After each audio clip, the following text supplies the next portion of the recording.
Alright guys, so I've got a little quick 2-second improvement, fix what bugs you. So I'm in and out of this door a lot, and as you can notice, we've got a lot of smudges and like fingerprints and stuff.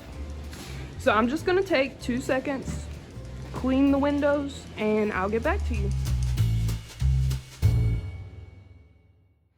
Alright guys, so I just finished cleaning the door.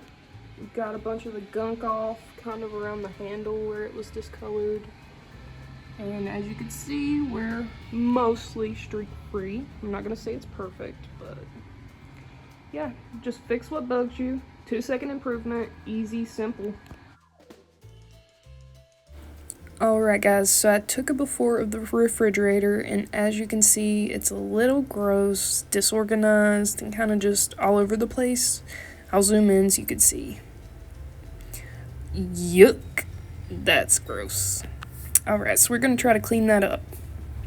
And here are the final results. It is completely clean, organized, wiped down, everything in between, even though we're about to get a new refrigerator, and I did not know that before cleaning this, but regardless, clean, neat. This is how lean looks. This is how it should be. 2-second improvements, fix what bugs you.